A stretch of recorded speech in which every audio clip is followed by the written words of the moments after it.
নমস্কার প্রিয় দর্শক শ্রোতা বন্ধুরা, আজকে আমরা হাজির হয়েছি পাবলিক আড্ডার এক নতুন পডকাস্টের আসরে। আজকে আমাদের সঙ্গে উপস্থিত হয়েছে এলাকার বিখ্যাত রাজনীতিবিদ, সমাজসেবী, রামনগর এলাকার মন্ডল সভাপতি শ্রী বিবেক মাইতি। বিবেকবাবু, আপনাকে অসংখ্য ধন্যবাদ আমাদেরকে সময় দেওয়ার জন্য, আমাদের এই পডকাস্টে হাজির হওয়ার জন্য। নমস্কার আপনাদের সকলকে, আপনি সহ আপনার কার্যকর্তা সকলকে, আপনার চ্যানেলকে ধন্যবাদ। বিবেকবাবু, প্রথমেই একটা কথা আমি বলে নিই, এই বিবেকবাবু বললে আড্ডা ঠিক জমবে না, শুধু বিবেক বললে আপনার আপত্তি হবে? একদম একদম। আর সেই সাথে আমি অবশ্যই তুমি করেই বলবো। আর আমার মনে হয় তাতে আন্তরিকতাটা আরো কাছাকাছি হতে পারবো, আমরা কথোপকথন আরো স্বাভাবিকভাবে বলতে পারবো। রাজনীতি, উন্নয়ন, দলীয় সংগঠন, ভবিষ্যৎ ভাবনা সবকিছু নিয়ে আমাদের আজকে আলোচনা করব একেবারে খোলামেলা ভাবে। রামনগরের রাজনৈতিক সমীকরণ এখন উত্তপ্ত। এবারের বিধানসভা নির্বাচনকে কেন্দ্র করে জোরদার লড়াইয়ের আশা করা হচ্ছে। তাই আজকের কথোপকথন হবে অত্যন্ত গুরুত্বপূর্ণ। আর আমি একদম প্রথমেই একটা এমন প্রশ্ন করব যাতে সেটা উত্তর যাতে দিতে না পারে, ঘাবড়ে যাবে, আর আমার নার্ভাস যেটা আমি ফিল করছি ওটাও কেটে যাবে। ধন্যবাদ। বিবেক, বিধানসভা নির্বাচন আসছে, আমরা সবাই জানি। প্রথম প্রশ্ন তোমার কাছে, বিধানসভা নির্বাচন কবে হবে? প্রথম প্রশ্ন, বিধানসভা নির্বাচন কবে হবে, এই প্রশ্নের উত্তর আপনার কাছেও কঠিন, আমার কাছেও উত্তর দেওয়া কঠিন, কারণ নির্বাচন কমিশন যবে নির্ঘণ্ট ঘোষণা করবে সেদিন নির্বাচন হবে। উত্তর দিতে পারেননি, আমি খবরে দিয়েছি। এবারে আমার পরের প্রশ্ন, এবারের বিধানসভা নির্বাচনে কি মনে হচ্ছে আপনাদের, কারা জিততে পারে? মানে এই রামনগর বিধানসভা নির্বাচনে বিজেপি, তৃণমূল কংগ্রেস আর সিপিআইএম, বামফ্রন্ট, তিনটে দল মুখ্য দল। তো এদের মধ্যে কারা জিততে পারে বলে আপনার মনে হয়? অবশ্যই আমরা জিতবো, ভারতীয় জনতা পার্টি জিতবে, 100% জিতবে। লাস্ট ইলেকশন 2024 লোকসভা ইলেকশনে এখানে আমরা প্রায় 10,000-এর বেশি ভোটে জনতা জনার্দন মানুষের আশীর্বাদ নিয়ে আমরা এগিয়ে আছি, নিশ্চিতভাবে আমরা জিতবো। গত বিধানসভা ভোটে বিজেপি পরাজিত হয়েছিল, হেরে গেছিল রামনগর বিধানসভা কেন্দ্রে। তো এবারে এই ধারণা কেন যে এবারে জিতবই? এই এই পরিবর্তনটা কি, এমন পরিবর্তন আপনারা দেখতে পেয়েছেন যাতে মনে হচ্ছে এবারে জিতবই? কথা হচ্ছে 2021 থেকে 2025-এ বিধানসভা নির্বাচনের জন্য বিজেপি সাংগঠনিক দিক থেকে অনেক বেশি শক্তিশালী। রামনগরেও সংগঠন 2021 থেকে 2025-এর নির্বাচনের জন্য অনেক বেশি শক্তিশালী হয়েছে। তার প্রমাণ আমরা গত 2024 ইলেকশনে রামনগর থেকে দিয়েছি, যেটা 2021-এ তৃণমূলের প্রার্থী প্রায় 12,000 ভোটে জিতেছিলেন, সেখানে আমরা সেই ভোটকে মেকআপ দিয়ে প্রায় 10,000-এর কাছাকাছি ভোটে এগিয়ে আছি। না, ওই জেতার ব্যাপারটা যেখানটায় মানে লোকসভা ভোটে যেখানটায় আপনাদের প্রার্থী জিতেছিলেন, সেখানটায় রামনগর এলাকায় একটা কানাঘুষো শোনা যায়, বা প্রিন্ট মিডিয়া বা মিডিয়ার মাধ্যমে আমরা জানতে পারি যে এখানটায় একটা গোষ্ঠী দ্বন্দ্বের ব্যাপার ছিল, ভূমিপুত্র বহিরাগত এইরকম একটা তাদের মধ্যে দ্বন্দ্ব ছিল। সেটা কি একটা আপনাদের লোকসভা ভোটে এগিয়ে থাকার কারণ হতে পারে? মোটে না, আমাদের সাংগঠনিক জোরে আমরা জিতেছি। ওই যে গোষ্ঠীদ্বন্দ্ব ভূমিপুত্র যেগুলো বলছেন, ওগুলো কিছু না, ওগুলো ভাগ বাটোয়ারা পার্সেন্টেজের সমস্যা। ও আপনি দেখছেন গোষ্ঠীদ্বন্দ্ব, কে বড়, এখন ছোট চোর আছে, পরে বড় চোর বসবে, ওই লড়াই চলছে। এবার ওদের মধ্যে যদি পার্সেন্টেজের সমাধান হয়ে যায়, আপনি দেখবেন বিধানসভার আগে সবাই এক। বেশ, ওদের মধ্যে সবাই চোর, এটা আপনার কথা। এটা হ্যাঁ, মানে দুর্নীতির ব্যাপার তো আছে। রাজ্য স্তরে বড় বড় নেতাদের জেলে গেছিলেন, এখন অবশ্য জেল থেকে সবাই ছাড়া পেয়ে গেছেন। দুর্নীতির কথা যদি বলেন, তো এই এলাকায় এখানকার নেতাদের দুর্নীতির কিছু কি আপনারা দেখতে পান? এখানকার শাসক দলের নেতাদের দুর্নীতির কি কিছু আপনারা দেখতে পান? দেখতে পাই, তার সঙ্গে আমরা শুনতেও পাচ্ছি তো মিডিয়ার সামনে, তৃণমূলের নেতাই বলছেন বাঘ, ওখানকার খালেক কাজী বলছেন অখিল গিরি তার ছেলে চুরি করছে, আবার ইনারা বলছেন তিনি চোর। তো আমরা শুনতে পাচ্ছি, ওনাদের মধ্যে থেকেই শুনতে পাচ্ছি। আচ্ছা, খুব ভালো কথা, এটা ওনাদের কাছ থেকেই আপনারা শুনতে পাচ্ছেন। এবারে আপনাদের কাছে আর একটা প্রশ্ন থাকবে, বঙ্গ বিজেপি আদি বনাম নব্য, এই যে আপনাদের একটা নিজেদের মধ্যে একটা দ্বন্দ্ব চলছে, রামনগরেও কি এই নিয়ে আপনাদের আপনাদের দলের মধ্যে এইরকম একটা ক্লাস আছে বলে আপনার মনে হয়? কিচ্ছু নেই, এগুলো মিডিয়া আপনারাই এটাকে হাইলাইট করছেন। আমি সাংবাদিক নই, আমি প্রথমেই বলে রাখি আমি সাংবাদিক নই। আমি একটা পডকাস্টের চ্যানেল খুলেছি যার নাম পাবলিক আড্ডা। আমি কোনো সাংবাদিক নই, জাস্ট আমি যদি আমার একজন বন্ধুর সঙ্গে আলোচনা করি ওইরকম ভাবে ডেকে এনেছি আপনাকে, আপনার সাথে আলোচনা করব আপনাদের চিন্তা ভাবনা কি, বর্তমান পরিস্থিতি কি, এইটাই জানবো। লোকাল মিডিয়া যারা রয়েছে, ইলেকট্রনিক্স মিডিয়া, এগুলো প্রচার করছে আদি নব্য। আমি আপনাকে উদাহরণ সহ বলে দিচ্ছি। আমাদের মানে আমি ব্লক মন্ডল সভাপতি একটি বিধানসভার একটি কোণার, সেই আমার জেলার উদাহরণ দিয়ে বলতে পারি। কাঁথি সাংগঠনিক জেলা 2017-18 সালে যিনি সভাপতি ছিলেন তিনি আবার পুনর্নির্বাচিত বর্তমান সভাপতি। তো আদি নম্বর ব্যাপার নেই, আমরা সবাইকে সঙ্গে নিয়ে, যেরকম এখানে আদি রয়েছেন জেলা সভাপতি, সেরকম নব্য সৌমেন্দ্র অধিকারীকে সঙ্গে নিয়ে আমরা সবাই একসাথে কাজ করছি, এখানে কোনো সমস্যা নেই। বিজেপির একটাই লক্ষ্য, পদ্মফুল ফোটানো। ঘরে ঘরে রাজ্যে যদি বিজেপি ক্ষমতায় আসে আপনাদের মুখ্যমন্ত্রী কে হবে? দলের কোনো নির্দিষ্ট রোড ম্যাপ আছে? কোনো কোনো রাজ্যে বিজেপি মুখ্যমন্ত্রী প্রজেক্ট করেই লড়াই করে, কোনো কোনো ক্ষেত্রে আগে লড়াই হয়, তারপরে কেন্দ্রীয় নেতৃত্ব, রাজ্য নেতৃত্ব, সকল স্তরের নেতৃত্ব বসে যেটা সিদ্ধান্ত হয় তাই ভোটের আগে যদি তাই ডিক্লেয়ার হয় আমরা জানতে পারবো। আম, যদি নাও হয়, বৃহৎ রাজনৈতিক দল ভারতীয় জনতা পার্টি, সেখানে সর্বস্তরের সিদ্ধান্ত যা হয় তাই হবে। না না না বিবেক, আমি আমি তোমার কাছে ব্যক্তিগতভাবে জানতে চাইবো তোমার কি মত। আমি দলের কথা ছেড়ে দিলাম, তুমি বলবে যে দল এখনো সিদ্ধান্ত নেয়নি, সেটা ভোটের পর নেবে, তখন সিদ্ধান্ত হবে। তোমার ব্যক্তিগত কি মত? শুভেন্দু অধিকারী নাকি দিলীপ ঘোষ? না না না, এইরকম কিছু না। দলীয় সিদ্ধান্ত যা হবে, মানুষ পদ্মফুলকে ভোট দেবে, মোদীকে দেখে ভোট দেবে, এবং মোদীকে দেখেই মোদী মুখ্যমন্ত্রী হবে? না, মোদী মুখ্যমন্ত্রী হবে না। মোদী পদ্মফুল আর প্রধানমন্ত্রী মোদীকে দেখেই নির্বাচন হবে। রামনগর বিধানসভায় বিজেপি জিতলে উন্নয়নের রোড ম্যাপ কি? কোন কাজগুলোকে সবচেয়ে জরুরি বলে মনে করবেন আপনারা? প্রথম কথা হচ্ছে, আমরা বহুদিন আগে এখানকার বিধায়কের মুখ থেকে শুনেছিলাম রামনগরকে পৌরসভা এলাকা করা, আজ পর্যন্ত সম্ভব হয়নি। তাছাড়া শিক্ষা, স্বাস্থ্য, আপনার রাস্তাঘাট কিছুই নেই। আমি এক্ষুনি বাইক চালিয়ে আসতাম, আপনাকে ফোন করছিলাম, লেট হচ্ছে, তার একটি কারণ রাস্তা ভীষণ খারাপ, আস্তে আস্তে আসতে হচ্ছে। আর আপনার স্বাস্থ্য বলতে, স্বাস্থ্য পরিষেবা আপনি যান, হেলথ সেন্টার গুলিতে ডেট এক্সপায়ার করা ওষুধ দিচ্ছে, কোথাও কোনোদিন খোলা নেই। এই পরিস্থিতি উন্নয়ন আমরা করবো। আপনি নিশ্চিত থাকুন, বিজেপি এখানে পশ্চিমবাংলায় যদি আসে তাহলে টেস্টেড, মানে প্রথমবার। তো সেক্ষেত্রে আপনি স্বাস্থ্য, শিক্ষা, আপনার রাস্তাঘাট, এর সার্বিক উন্নয়ন সুন্দরভাবে পাবেন। আপনি তার যদি দেখতে চান, তার পাশের রাজ্য উড়িষ্যায় যান, দেখে আসুন বিজেপি কিভাবে কাজ করছে। কাঁথি লোকসভা কেন্দ্রে তো আপনাদের প্রার্থী জয়ী হয়েছেন আগের বারে, তো উন্নয়নের আঁচ তো আমাদের এখানে পর্যন্ত আসার কথা, কেননা রামনগর তো কাঁথির মধ্যেই পড়বে। তো সেক্ষেত্রে আপনি বলবেন যদি আপনারা উন্নয়নই করছেন তাহলে কেন হচ্ছে না রামনগরের উন্নয়ন? এবার এমপি জিতেছেন, খুব ভালো কথা, কিন্তু গণতান্ত্রিক হিসাবে এখানকার নির্বাচিত সরকার যে সে উন্নয়নের কাজ করে। আর এখানে এমপির যা ফান্ড, সেটা কাজ করতে গিয়ে বহুদিন থেকে এমপি জিতেছেন, কম বেশি 1.5 বছর।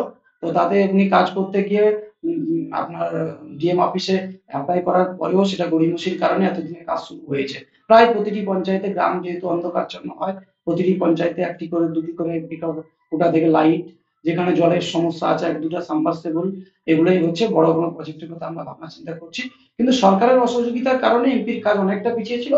তবে কাজ শুরু হয়েছে, আপনি নজর করলেই দেখতে পাবেন প্রতিটা পঞ্চায়েত এলাকায় এমপি কিন্তু 1.5 বছরে তার কাজে পৌঁছে দিয়েছে। রামনগর, দীঘা, কাঁথি অঞ্চলে পর্যটন মানে দীঘা, শঙ্করপুর, তাজপুর, মন্দারমণি, পর্যটন একটি আমাদের বিশেষ এলাকার আর্থিক উন্নয়নের ভূমিকা পালন করে। আহ, কিন্তু সেক্ষেত্রে পর্যটনের ক্ষেত্রে নানান রকম সমস্যা রয়েছে। আহ, এই পর্যটনের ক্ষেত্রে আপনাদের মনে হয় যে সবচেয়ে বড় বাধা কোনটা, বা কোন কাজটা করলে আরো পর্যটনের ক্ষেত্রে আরো সম্প্রসারিত হতে পারতো জায়গাটা?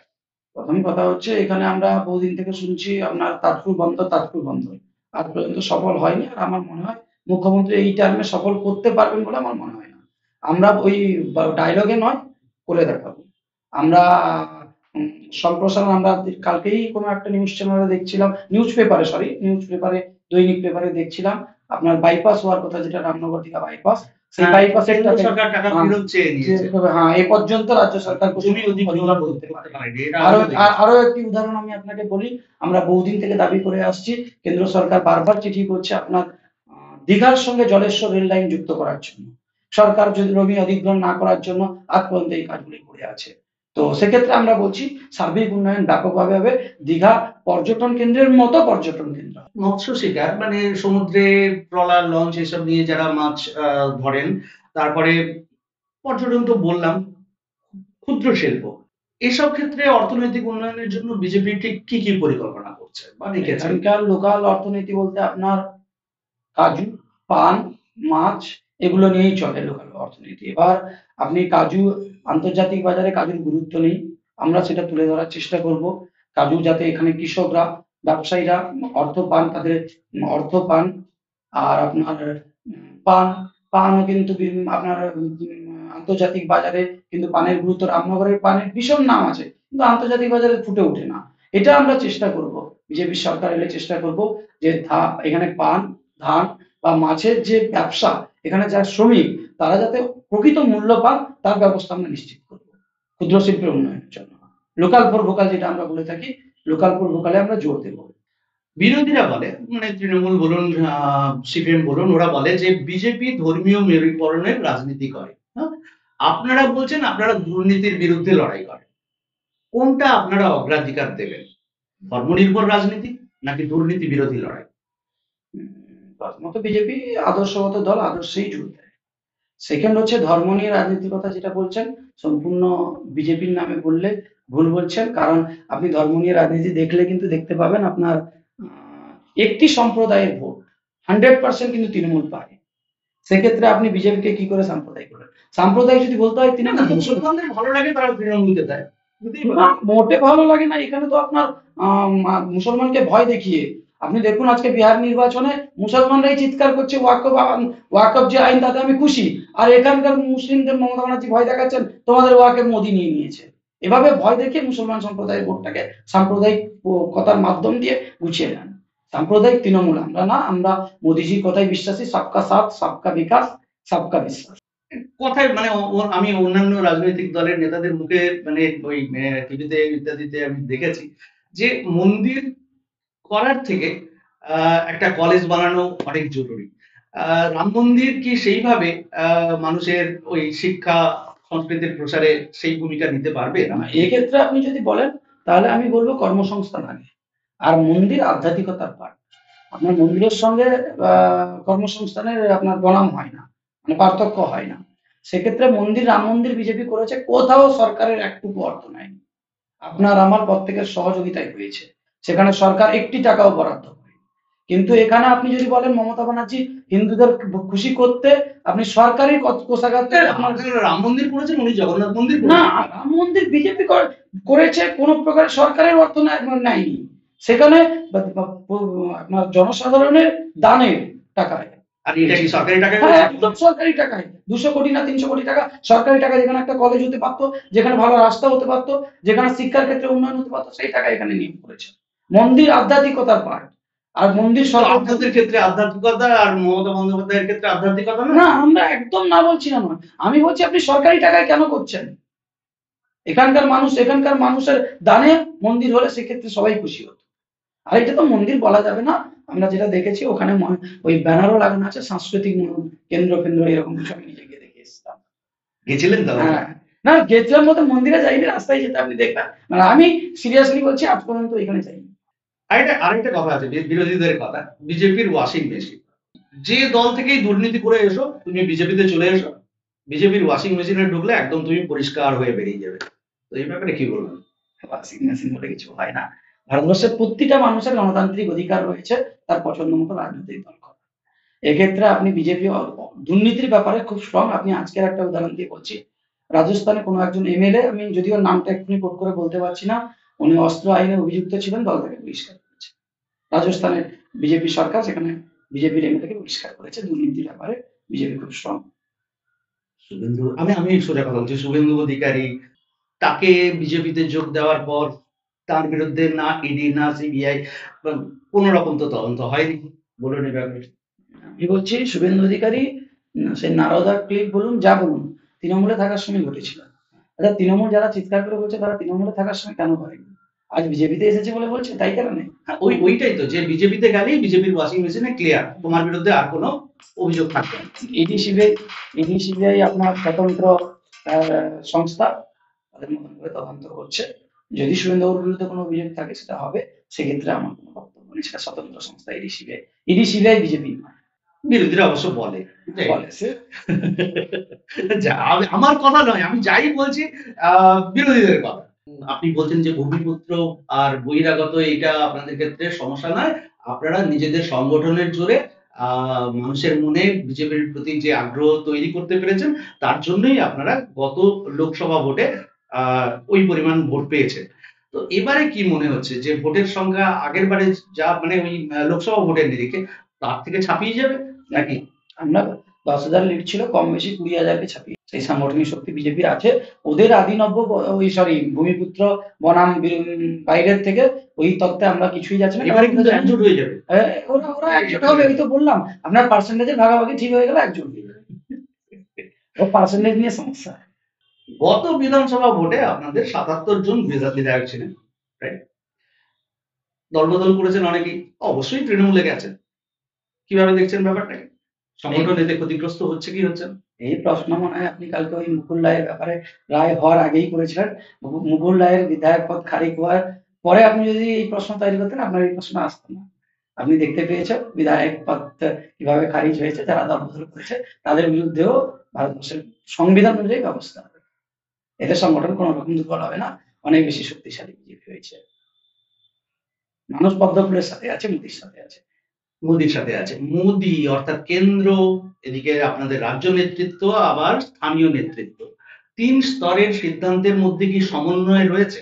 মানে আপনাদের লোকাল স্থানীয় নেতাদের মতামতকে কি সেভাবে গুরুত্ব দেওয়া হয়? একদম গুরুত্ব দেওয়া হয়। তৃণমূলের মতন ওই ক্যামাস্ট্রিক থেকে যা লিখে আসে ওটাই পাঠ করে শোনানো হয়, ওইটা নয়।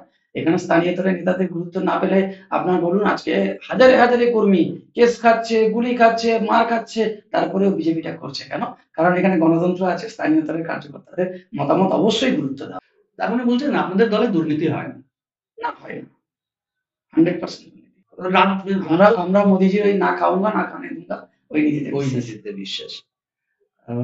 কেন্দ্রীয় স্তরে অবশ্য ওই বিরোধীরা মানে আমরা যেটা শুনতে পাই, আমি কোনোটাই বলছি না আমার মতামত, যেটা আমরা শুনতে পাই মিডিয়ার ইত্যাদির মাধ্যমে, পেট্রোলে এখন যেটা মেশানো হচ্ছে,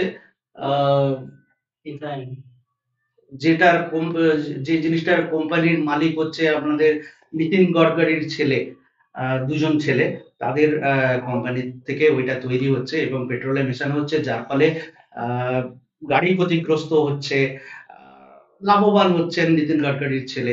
তো এখানে এটাকে কি দুর্নীতির পর্যায়ে ফেলা যায় না? এই এই অভিযোগ আপনার কাছ থেকে প্রথম শুনলাম। কোনো বিরোধী কখনো বলেছে বলে আমি দেখিনি। মানে আপনার টিভি মিডিয়া বা ইলেকট্রনিক্স মিডিয়ায় দেখিনি। যদি যার বিরোধিতার অভিযোগ আছে কোর্টে যাক না। ভারতবর্ষের সংবিধানে কোর্ট খোলা আছে। নিতিন গডকরির বিরুদ্ধে তার ছেলের বিরুদ্ধে মামলা করুক, অবশ্যই সাজা পাবে যদি থাকে অভিযোগ। সেক্ষেত্রে তো প্রত্যেকের জন্য কোর্ট খোলা আছে। এসআইআর, বিজেপি সরকার চাইছে যে এসআইআর এর মাধ্যমে ভোটার লিস্ট একদম ঝাড়াই বাছাই করে একদম পরিষ্কার পরিচ্ছন্ন করতে, কিন্তু স্থানীয় তৃণমূল নেতৃত্ব তাতে বাধা দিচ্ছে। আহ, আপনারা চাইছেন যে এটা হোক, আপনাদের চাওয়ার পেছনে উদ্দেশ্যটা কি? শুধুমাত্র বাংলাদেশি মুসলমানদের বের করে দেওয়া, নাকি উদ্দেশ্যটা কি? এসআইআর নিয়ে যা বক্তব্য আছে তা আজকে ক্লিয়ার হয়ে গেছে বিহার নির্বাচনে। এসআইআর পরে নির্বাচন কমিশন কত সফল। এসআইআর আপনাকে ক্লিয়ার করে রাখি, এসআইআর কিন্তু বিজেপি করছে না, নির্বাচন কমিশন করছে। তো নির্বাচন কমিশন এসআইআর করার পরে প্রথম রাজ্য বিহার নির্বাচন হয়েছিল, সেখানে বিজেপি 200+ আসন, আমি এক্ষুনি দেখে আসলাম, আস্তে আস্তে 206 আসন। তো এসআইআর নিয়ে আর যারা যা প্রচার করছে, যা যা করছে করুক। এসআইআর হচ্ছে ভোটাধিকার মানুষের, মানুষের একটিও বৈধ ভোটারের নাম বাদ না যাওয়া বা যাবে না। এই নিয়ে আমরা এসআইআর কে পূর্ণ সমর্থন করি। আমরা বিশ্বাসী এসআইআর আপনার ভারতবর্ষের পক্ষে, ভারতবর্ষের মানুষের লাভের পক্ষে হবে, মানে ভারতবর্ষের মানুষের লাভ এনে দেবে। হ্যাঁ, এমন কিছু লোক আছে, দেখুন এসআইআর এর ক্ষেত্রে একটা লোক বয়স্ক মানুষ, তার ওই আপনাদের ওই দেউলিয়ার সাইডে কিছু মানুষ আছেন যাদের বাবা কাকা জ্যাঠা এদের ভোটার কার্ড নেই, বা ওদিকে যে বাদিয়া সাইডে যেদিকে বন্যা টন্যা হয়, যাদের ঘর বাড়ি ভেসে টেসে যায়, তো তাদের পক্ষে ওই রকম জিনিস পুরনো, মানে নিজেরটা হয়তো যত্ন করে রাখা যেতে পারে, কিন্তু বাবা কাকারটা হয়তো যত্ন করে রাখা নেই, তারা যে সমস্যায় পড়বে সেই সমস্যার। না না, এইখানে তো বাবা কাকার আধার কার্ড বা ভোটার কার্ড, জন্ম সার্টিফিকেট কিছু দেখাতে হচ্ছে না। আমি তো বাদিয়া থেকে এসেছি, বাদিয়ায় আমার বাদিয়ায় ফর্ম ফিল আপ করেছি, একটি লোকেরও এরকম করে। আপনার নির্বাচন কমিশন 2002 সালে ভোটার লিস্ট আপলোড করে দিয়েছে, আপনি সেখান থেকে পেয়ে যাচ্ছেন। আপনার দেখাতে হবে এরকম কিছু নেই তো। কম্পালসারি নয়। না, কম্পালসারি নয়। এটা শুধু বিরোধীদের মিথ্যা প্রচার আর ভয় দেখানো মানুষকে। 2002 সালে ভোটার লিস্টে যাদেরই নাম আছে তাদের পরিবার সকলেই বৈধ। সে শুধু ওখানে লিখবে ওই আমার দাদু, আমার 2002 সালে সিরিয়ালে এই নাম্বারে আছে দাদুর নাম, ব্যাস। কোনো ডকুমেন্টের প্রয়োজন নেই। শুধুমাত্র বিরোধীরা মানুষকে ভয় দেখিয়ে এখানে ভোট নিতে চাইছে, এটা হচ্ছে মূল উদ্দেশ্য। খুব ভালো। এবারে আমি কর্মসংস্থানের বিষয়ে জিজ্ঞেস করবো। যুব সমাজ এই মুহূর্তে পড়াশোনা করছে ছেলেপুলেরা, তারপরে চাকরি পাচ্ছে না, কর্মসংস্থান সেইভাবে হচ্ছে না। আপনাদের কাছে নির্দিষ্ট রোডম্যাপ, কোনো পরিকল্পনা আছে যে যুব সমাজকে কিভাবে আগামী দিনে কাজ দেওয়া যায়? আরো প্রথম কথা হচ্ছে কর্মসংস্থানের বিষয়ে দুর্নীতি মুক্ত। চাকরির ক্ষেত্রে যে দুর্নীতি রয়েছে দুর্নীতি মুক্ত নিয়োগ হবে, কর্মসংস্থান হবে। কর্মসংস্থান দুভাবে হবে, এক হচ্ছে আপনার লোকাল ফর লোকাল। আমাদের এখানে যেটা রয়েছে আমি একটু আগেই বলছিলাম, কাজু, পান বা মাছ, এই শিল্প আরো উন্নত হবে। আপনার আন্তর্জাতিক বাজারে এদের গুরুত্ব বাড়বে, এখানে লোকাল কর্মসংস্থান হবে। সেকেন্ড হচ্ছে যেখানে পশ্চিমবাংলায় শিল্প প্রায় নিশ্চিহ্ন হতে চলেছে, এখান থেকে পালিয়েছে। কেন? তার একটি কারণ, তোলামূল ট্যাক্স, তোলামূল কারমানি। এখানে কিন্তু শিল্পের পরিস্থিতি বিজেপি এলে তৈরি হবে। বিজেপি এলে প্রথম 5 বছরের মধ্যে বহু শিল্প এখানে আসবে, বহু বেকার যুবক যুবতী। আশা দিচ্ছেন, ভরসা দিচ্ছেন? একদম। ধন্যবাদ। আচ্ছা, তাহলে এবারে কোন কাজটা, মানে আপনারা ক্ষমতায় এলে, বিজেপি ক্ষমতায় এলে সবচেয়ে গুরুত্বপূর্ণ বলে মনে করবেন? সবার আগে কোন কাজটা করতে চাই? সার্বিক উন্নয়ন, রাস্তাঘাট, পরিষেবা, চিকিৎসা, এগুলো যেটা সাধারণ মানুষের খুব বেশি প্রয়োজন। তারপরে রামনগরের ইস্যুটা আপনি বলেন যদি, আমি তো প্রথমেই বলেছি রামনগর পৌরসভার দাবি বহুদিন ধরে বিধায়কের মুখ থেকে শুনেছি, আজও সফল হয়নি। আমি বাদিয়া এলাকা থেকে এসেছি, বাদিয়া 4-5টি গ্রাম প্রতি বছর বন্যায় চাষের ক্ষতি হয়, 5টি-6টি গ্রাম বাদিয়া পঞ্চায়েতের। সেখানে প্রতিবারে বিধায়ক গিয়ে বলেন এখানে একটা সুইচ গেট করে দিতে হবে আর জলটা খালে ফেলে দিতে হবে, তাও শুনিনি। আমি বলছি ওই সংস্থারও এখান থেকে আমি অডিয়েন্সের দিকে বার্তা দিতে চাইছি, আমার যে জনতা জনার্দন রয়েছেন রামনগরে তাদের জন্য বার্তা দিতে চাইছি যে বিজেপিকে আনুন। পাশের রাজ্যে উড়িষ্যায় বিজেপি আছে, সুবর্ণরেখার জলেই এই এলাকাটা প্লাবিত হয়। আমরা অন্তর্রাজ্য কথা বলে, ওই রাজ্যের সঙ্গে কথা বলে এর স্থায়ী সমাধান করে দেবো। 20 বছরের বিধায়ক প্রতি বছর ডায়লগ দেন সুইচ গার্ড হবে, আপনারা 20 বছর শুনেছেন, আমাদেরকে আনুন, আমরা স্থায়ী সমাধান। আচ্ছা, আরেকটা কথা, রামনগর স্ট্যান্ড, বাস স্ট্যান্ড সংকীর্ণ, যার ফলে যানজট নিত্য নৈমিত্তিক ব্যাপার। আপনারা ক্ষমতায় এলে রামনগরের বাস স্ট্যান্ডটাকে কি সম্প্রসারিত ভাবে, মিউনিসিপ্যালিটি হলে তো সেটা আলাদা কথা, যদি তার আগে অন্তত রামনগর স্ট্যান্ডটাকে কি আলাদাভাবে কিছু? একদম সম্প্রসারণ করতে হবে। রামনগরে একটা বিশ্রামাগার নেই। আমরা রামনগর স্ট্যান্ডে দেখি মানুষ দাঁড়িয়ে থাকে, এক হাঁটু জলে পচা জল। আর রামনগরের সবচেয়ে বড় সমস্যা হচ্ছে আপনার ব্রিজের ওপাশে গেলে দুর্গন্ধে আপনি যেতে পারবেন না, আবর্জনা ফেলে। এই জিনিসগুলো আমি বলছি বিজেপি এলে, বিজেপিকে 5 বছর জনতা জনার্দনের কাছে অনুরোধ করছি হাত জোর করে যে আমাদেরকে একবার আনুন, টেস্ট করুন বিজেপির স্বাদটা কিরকম। এর সমস্ত সমাধান প্রথম 5 বছরেই আমরা দেব। ড্রেনের সমস্যা, আমাদের রামনগরের ড্রেনের সমস্যা একটা মারাত্মক একদম। সমস্যা। বৃষ্টি একটু জোর হয়ে গেলেই আমাদের যারা কাছাকাছি যারা থাকি তাদের ঘরের মধ্যে জল ঢুকে যায় 1 হাঁটু করে। তো এই ব্যাপারে এই সমস্যারও নিশ্চয়ই সমাধান পাবো আপনারা এটা তো ক্ষমতায়। রামনগরের সমস্যা নয়, কলকাতায় আপনি দেখেছেন ওই উম, মানে বৃষ্টির সময় আপনি কলকাতায় ওই দীঘা সমুদ্র নাকি। তো এই মুখ্যমন্ত্রীর আমলে, এই সরকারের আমলে গোটা পশ্চিমবাংলার একই চিত্র রয়েছে। এ চিত্র পরিবর্তন হবে, আপনি নিশ্চিত থাকুন, এ চিত্র পরিবর্তন হবে। এই এই যে জল জমা জমা জল, 1 কোমর 1 হাঁটু কলকাতায় বন্যা, এ চিত্র পরিবর্তন হবে। আর সেকেন্ড রামনগরের কথা, একটি ম্যাটার আপনাকে বলি, উন্নয়ন যা হয়েছে কলকাতামুখী যেটুকু ছিটে ফোটা। এখান থেকে আমার গ্রাম থেকে এখান থেকে ট্যাক্সের টাকা নিয়ে গেছে, এখানে ঢাকঢোল পিটিয়ে লক্ষ্মী ভান্ডার শুধু দিয়ে গেছে, আর উন্নয়ন হয়েছে শহরমুখী কলকাতা। না, কেন? এখানকার মানুষকে ধোকা দেওয়া কেন হয়েছে। আমার সমুদ্রের ধারে ধারে রাস্তা হয়নি? সি বিচ রোড যেটা হয়েছে, তো ওটাও উন্নয়ন। তাও আপনি গিয়ে দেখবেন বেশ কিছু জায়গায় কয়েক বছরের মধ্যে ভগ্নপ্রায় পরিস্থিতি দেখুন।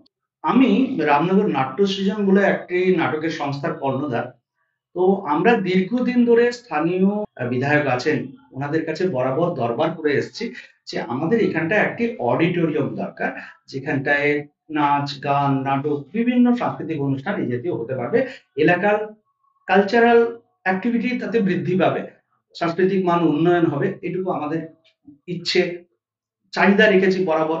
কিন্তু এ পর্যন্ত আমরা একটা অডিটোরিয়ামের কোনো হয়নি বা আগামী দিনে হবে তার কোনো লক্ষণ নেই। আপনারা ক্ষমতায় এলে এটা আমি খুব আগ্রহী। আমি নিজে বাংলা ছাত্র, নাটক কলেজ লাইফে নাটক, আবৃত্তি, গান, সাংস্কৃতিক মঞ্চে প্রচুর করেছি। তারপরে পলিটিক্সে আসার পরে এটা আর সুযোগ হয়ে ওঠেনি। এটা আবেগ, আমার আবেগ। আমি আপনাকে বলছি এইজন্য রামনগর যিনি বিধায়ক হবেন তার কাছ থেকে আমি এটা আশা করি। মানে ৫ বছর, যে ৫ বছর আপনারা ক্ষমতায় একদম। থাকবেন, সেই ৫ বছরের মধ্যে এটা হয়ে যাবে? একদম। তবে সেক্ষেত্রে আমি আপনাকে এটা বলছি যে বিজেপির সরকার। কারণ বিধায়ক শুধু হলে, কারণ এমপি হওয়ার পরেও বহু কাজে প্রতিবন্ধকতা আছে। এমপি করতে চাইছেন, তার টাকা ফেলে রেখেছে, অর্ডার দিচ্ছে না। বিজেপির সরকার হলে আমি বলছি প্রথম ৫ বছর এটা আমি আশা করব। কারণ এই নাটক আপনার সাংস্কৃতিক মঞ্চের সঙ্গে আমার আন্তরিকতা ব্যাপক হয়েছে, আমার আবেগ হয়েছে। আমি কলেজ লাইফে প্রচুর পরিমাণে নাটকে অংশগ্রহণ করেছি, বন্ধুদের সঙ্গে আবৃত্তি করেছি। এটা আমার আবেগ, এটা আমি হাসিল করব বিধায়কের কাছে। তো ফাঁক রেখে দিলে নাকি ক্ষমতায় এলে শুধু বিধায়ক হলে হবে না, ক্ষমতায় এলে এই ফাঁকটা রয়ে গেল, এইটা দিয়ে আপনারা বেরিয়ে যাবেন। হলো না কেন বলুন? আমরা তো ক্ষমতায় না, নেই, আমি শুধু বলছি তো বিধায়ক দিয়ে তো হবে না। বিধায়ক এমপি কাজ করতে, এমপি জেতার পরেই আপনার প্রতি পঞ্চায়েতে প্রায় ১টি করে লাইটের জন্য বরাদ্দ দিয়েছেন। প্রায় সেটা ৮ মাস ৯ মাস হয়ে গেল। আপনার সেই ডিএম অফিস থেকে পাস হতে তো এই পর্যন্ত লেগে গেল। আমি সিসি বাবু যখন এমপি ছিলেন একটা রাস্তার জন্য আবেদন করেছিলাম। সেই রাস্তা সিসি বাবু আমি দেওয়ার সঙ্গে সঙ্গেই বরাদ্দ করেছিলেন। সেটা প্রায় ১ বছর বিডিও অফিস আর কাঁথি দৌড়াতে ১ বছর লেগে গেল। আপনার করতে চেয়েও তো আমরা করতে পারছি না সরকারের অসহযোগিতার কারণে। আমরা করতে চাইছি, যেটা আরো একটা ইস্যু আপনাকে বলে দিই, যেটা এরা বলে কেন্দ্র দেয় না, কেন্দ্র বিরোধী বলে ইত্যাদি। আমি বলছি কেন্দ্র দেয় না, কেন্দ্র বিরোধী এতদিন পর্যন্ত আপনার উড়িষ্যা রাজ্যে যান, আপনার নবীন পটনায়ক। নবীন পটনায়ক কিন্তু স্বতন্ত্র রাজনীতি ছিলেন, তিনি বিজেপির সঙ্গে ছিলেন না। তারপরেও কিন্তু বিজেপি দুহাত ভরে, কেন্দ্র সরকার দুহাত ভরে তাকে দিয়েছে, উড়িষ্যার উন্নয়ন হয়েছে। আমরা এখানে করতে চাই, কারণ পশ্চিমবাংলা ভারতবর্ষের বাইরে নয়। পশ্চিমবাংলার উন্নয়ন আকারে ভারতবর্ষকে এগিয়ে নিয়ে যাওয়া। আমরা এখানে করতে চাইছি, কিন্তু এখানকার শাসক করতে দেয় না, তার ব্যক্তিগত নিজস্ব রাজনৈতিক ফায়দার জন্য। এখানে বড় রাস্তা হয়ে গেলে, আপনার বাইপাস হয়ে গেলে, সেক্ষেত্রে বিজেপির প্রচার হয়ে যাবে, এই ভয় তৃণমূলের মধ্যে, তাই এরা করতে দেয় না। আপনাকে অনেক ধন্যবাদ। আপনাকে শেষ প্রশ্ন, আগামী ৫ থেকে ১০ বছরের মধ্যে রামনগরকে আপনি কোন অবস্থায়, কোন জায়গায়, কিভাবে দেখতে চান? আমি তো রামনগরকে আমার সবচেয়ে উন্নততর এলাকা, আমার মানে কি বলবো, ভারতবর্ষের মধ্যে সবচেয়ে উন্নততর এলাকা হিসেবে দেখতে চাই, যেখানে কোনো মানুষের সমস্যা থাকবে না, সমস্যায় পড়লে কাছের কাছে প্রতিনিধিকে পাবে, সহযোগিতা করবে। এইরকম এলাকা আমরা দেখতে চাই। ধন্যবাদ বিবেক। অনেক অনেক ধন্যবাদ আমাদের পডকাস্টে আসার জন্য। যাওয়ার সময় তোমাকে একটা কথা বলতে হবে, কি আমাদের যে দর্শক যারা আছে তাদেরকে বলতে হবে যে এই পাবলিক আড্ডা চ্যানেলকে সাবস্ক্রাইব করো, শেয়ার করো, লাইক করো, এবং আগামী দিনে আবার যাতে ডাকলে তোমাকে বা তোমার দলের অন্য কোনো প্রতিনিধিকে আমরা পাবো। আগে আগে বলো কেমন লাগলো আমাদের এই পডকাস্টে এই যে আড্ডা মারলে, এই আলোচনায় কেমন লাগলো? খুব ভালো লাগলো এসে, ফ্রেন্ডলি আলোচনা হলো, আমি আমার মতামত ব্যক্ত করতে পারলাম, আর আপনাদের মাধ্যম দিয়ে আমি অডিয়েন্সকে বার্তা দিতে পারলাম। আর এখনো আরেকবার বার্তা দিতে চাই হাত জোর করে অডিয়েন্সকে, যে দেখুন, আপনারা তৃণমূলকে ভালো বলছেন কেউ কেউ, কারণ আপনার ওই 9 ওয়াটের বাল্ব বা 5 ওয়াটের বাল্ব যখন জ্বলেছে, তার প্রথম আলোটা দেখেছেন। আপনি 100 ওয়াটের বাল্ব জ্বালিয়ে আপনি তার আলোটা দেখেননি। একবার বিজেপি হচ্ছে 100 ওয়াটের বাল্ব, আপনি কেন্দ্র রাজ্যের সমান্তরাল সরকার আনুন, আপনি জানেন না যে 9 ওয়াটের বাল্বের থেকে 100 ওয়াটের বাল্বের জ্যোতিটা, আলোটা অনেক বেশি। একটি বার আপনাদের কাছে জনতা জনার্দন, রামনগর যারা আমাদেরকে লোকসভায় এগিয়ে রেখেছেন, তাদেরকে বলছি এখানে বিজেপিকে সরকারে আনুন, তখন এই বিজেপির আলো কতটা আপনারা বুঝতে পারবেন। আর দাদার তরফ থেকে আপনার যে চ্যানেল, এটাকে বেশি বেশি করে সাবস্ক্রাইব করুন। খুব ভালো লাগলো এই চ্যানেলে এসে, আমি দেখি এবং দেখবো এই চ্যানেলকে।